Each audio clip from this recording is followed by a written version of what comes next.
Welcome, Lumineers and fans of the happiest card game on earth. My name's Jonty. You've just been put in the inkwell with a pile of reveals for Lorcana into the Inklands that we got over the weekend. First off, from Mishi de Julia, Prince John, False King, a 5-costed uninkable 2/4 for 2 lore in Emerald. Storyborn villain Prince with the ability Collect Taxes. Each time this character quests, each opponent with more lore than you loses 2 lore. Another day, another 5-costed uninkable Emerald card that's actually pretty strong in a sort of lore degradation Emerald Ruby build perhaps, but that 5-costed uninkability is going to be the thing that holds it back. Next up, from Radio Nuclear, a 5-costed inkable 4/4 for 2 lore made Marian. In Sapphire, a storyborn princess with elegant and noble lady. When you play this character, choose a character to get -2 strength this turn. Probably very playable in Limited. I'm not sure she'll find a constructed play, although that princess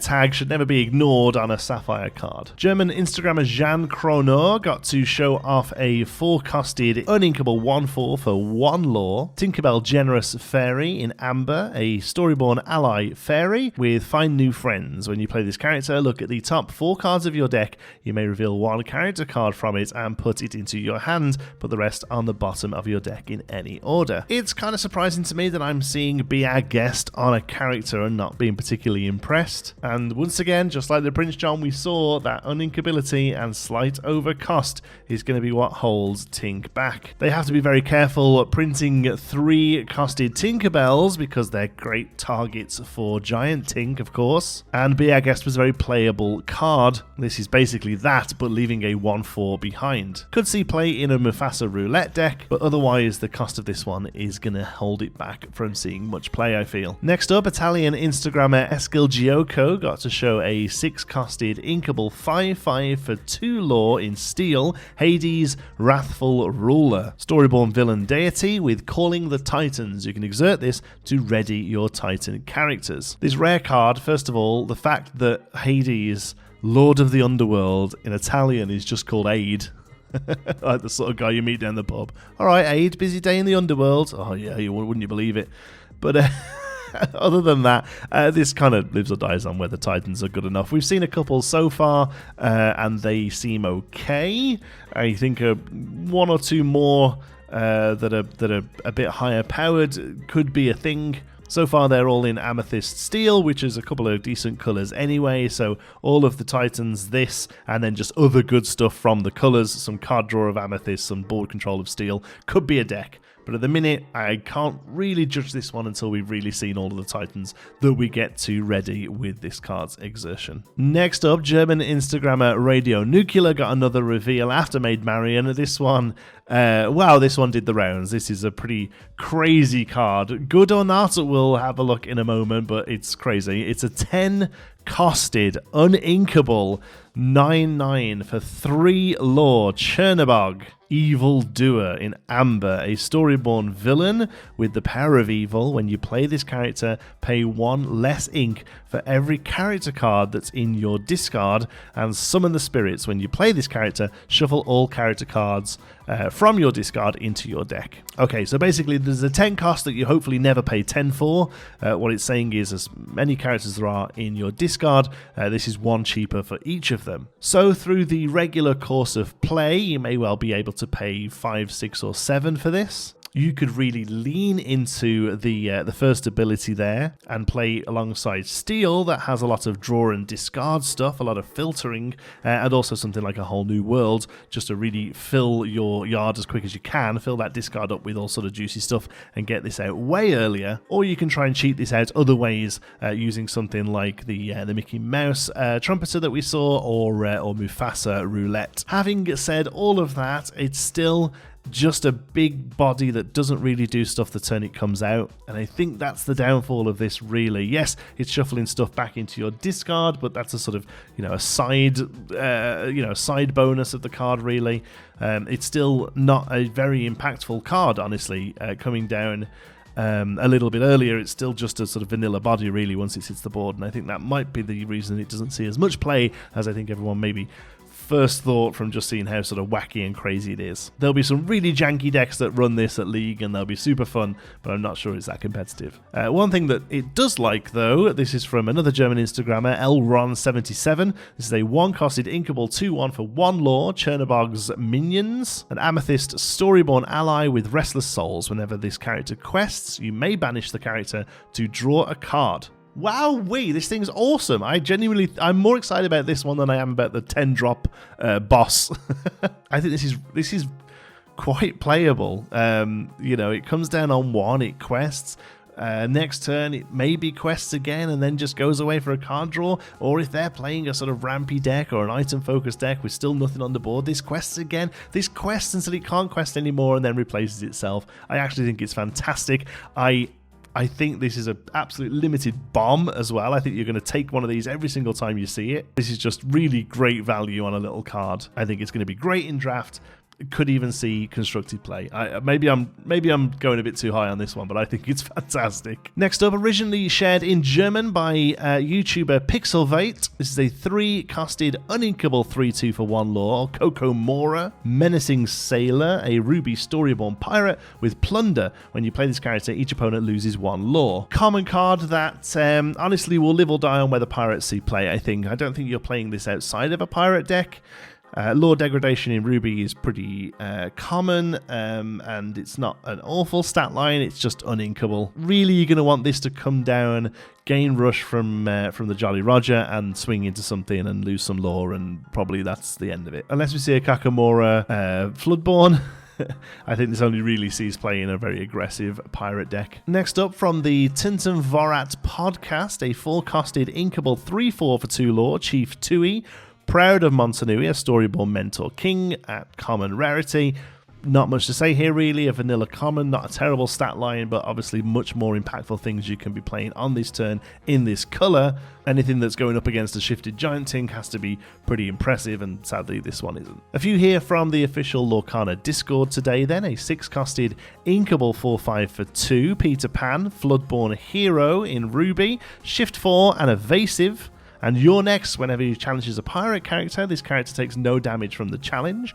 I think you have to ignore your next as an ability as you rate this. You're very much not going to be building pirate hate, but every now and again, it actually might be, occasionally a little bonus. I think really what you need to look at this is a Shift 4 evasive quester for 2, and that's fine, I suppose. The other side of this art here is a 5-costed inkable 5/4 for 1 lore, Captain Hookmaster Swordsman, a Ruby Dreamborn villain pirate captain with Nemesis. During your turn, whenever this character banishes another character in a challenge, ready him if he can't quest for the rest of the turn, and man-to-man. Characters named Peter Pan lose evasive and can't gain evasive. So again, that man-to-man thing, I think you can pretty much ignore. Very occasionally it'll come up and it'll be a nice bonus, but I don't think that's how you rate this card. I think you're just looking at this as a 5-costed 5/4 for 1 that readies when it challenges something, most likely being able to take 2 things out. This onto Jolly Roger is actually pretty nice, a 5/4 rusher that can maybe hit 2 things is pretty good. Unfortunately, everything I'm seeing about these Ruby Pirates is they live or die on whether you've got a Jolly Roger on the board. Without that, I feel like they're just a little underpowered, honestly, and I'm not a huge fan of building decks that are really just tied around 1 card for them to work. But here is a lovely card, a 2-costed inkable action song in Amber, the Bare Necessities. Chosen opponent reveals their hand and discards a non-character card of your choice. A rare card here that is Amber Discard, sitting alongside You Have Forgotten Me as one of those cards that's going to come down and people are going to go, what's that one do again? Oh yeah, Discard in Amber, great, I forgot about that. But I don't necessarily see this going in a discard heavy build. I think this just goes into aggro decks and is used to get rid of the grab your swords or the be prepared that's going to hold them back. This also goes into Steel Song as well, I think. This is absolute bomb, and this is all round just a great card that pretty much goes into every deck that can run it. Great rare. And revealed by Lorcana, a 4-costed inkable 3/3 for 1 lore, Grandma Tala, Keeper of Ancient Stories, a Sapphire Storyborn Mentor with the ability There Was Only the Ocean. When you play this character, look at the top 2 cards of your deck, put one of them into your hand and the other on the bottom of your deck. So, Eric from TheGamer was calling this develop your grandma. Obviously, the similarities to develop your brain are there on a body, basically. And it's not a terribly statted body. This could see play. It's probably better in a limited format than it is in constructed. We still haven't seen any Floodborn Sapphire cards this set yet. I feel like there might be a chance that a Grandma Tala Floodborn is coming, in which case the value of this one goes up because you're going to get the ability of it coming down and then being able to shift onto it. If the shift is playable, then this is actually pretty good. And now we have a pile of cards that are relatively hot off the press at time of recording. These all came out as part of the starter deck reveals from the Gamer website. 2 fantastic articles that go really in depth of the starters. They show you what's in them, what they're trying to do, how you should be playing them, what your mulligans should look like. They do these every set, and they're really great articles. I will link them both below. These are all the cards that were revealed, so to speak, in that starter deck article. So first of all, we have a Ruby Pinocchio, 2-costed uninkable 1/1 for 3 lore in Simba Scrappy Cub, Storyborn Hero Prince at rarity. Just a really heavy quester in Ruby. This is Simbokio, I guess. Very playable, uninkable, but playing 2-costed uninkable is much better than a 10-costed uninkable. I think you're quite happy to throw this down all the time and get 3 lore out of it. In a colour that loves bouncing around and stuff as well, I think it's actually pretty good.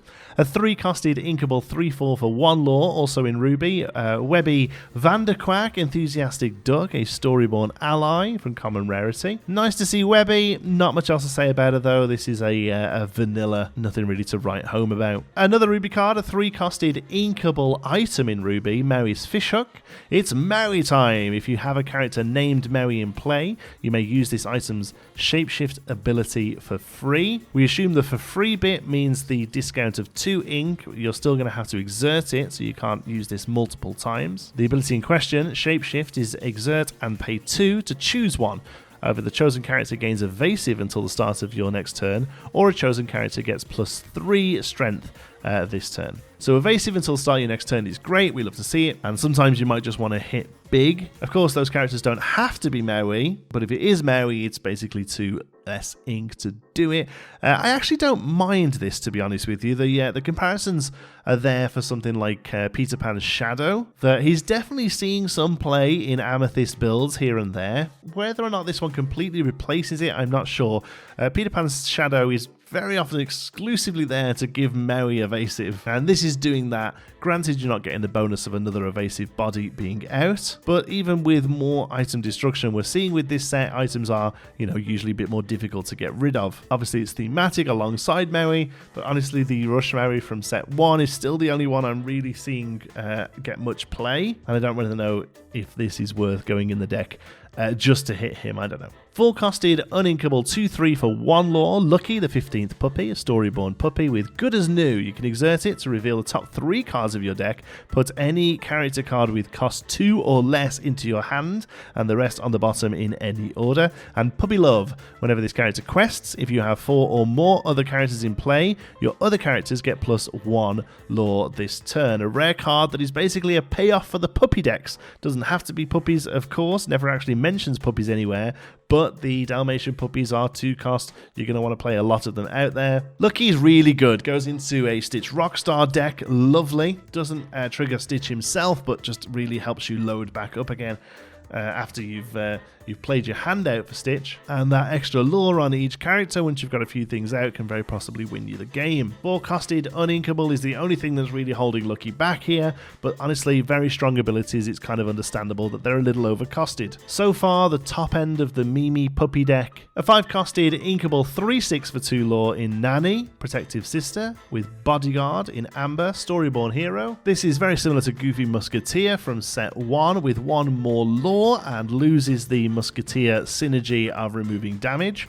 Honestly, I don't think I've ever had the damage trigger from Goofy happen, so I'll take the 1 lore of this one all day long. A 3-costed inkable 2/3 for 1 lore in Emerald, Wildcat Mechanic, Storyborn ally with evasive, and Disassemble. You can exert to banish chosen item. This uncommon card is the second one we've now seen in Emerald that just gets rid of an item, and I actually think this is very playable. A 3-costed 2/3 for 1 evasive is fine, and the fact that you can exert it to banish something and have it probably survive due to its its evasiveness. I think this is a bit of a sleeper hit uncommon here. I really do think this one will find a home in a lot of Emerald decks, especially as I think the item deck is going to start to get a little out of hand in this set. A 3-costed inkable 3/3 for 1 lore, Roly Hungry Pup. Storyborn puppy with support. Nothing particularly to write home about here. I suppose it's thematic that he's just one too big for a lot of the puppy synergies. He's a chunky boy, I guess. A 2-costed inkable 3/2 for 1 lore in HeiHei, Accidental Explorer, a Storyborn ally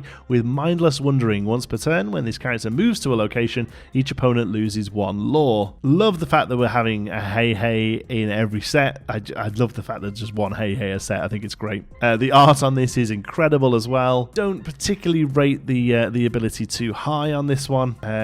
Does maybe get the Merry Hawk a little bit more playable, but yeah, you kind of playing this just to hit that, I guess. Certainly not as strong as the Persistent Presence of set 2. Probably similar power level to Boat Snack of set 1. But I love the fact that we're slowly building up a complete colour cycle of HeiHei's. And finally, a 4-costed inkable 3/4 for 1 lore, Moana Undeterred Voyager. Storyborn hero princess in Ruby with evasive. So a goofy for 1 less cost at the cost of 1 less lore. Princess classification on Ruby being relevant, but otherwise nothing really very impressive here. Couple of interesting ones from those starter decks though. Again, these were all shared as part of the starter deck reveals from TheGamer. Links in the description. Make sure you head over those and check those out. Fantastic articles that really lay these decks out. If you're watching this at the time of recording, we will be going over all of these cards and more tonight in our live stream this week in Ink.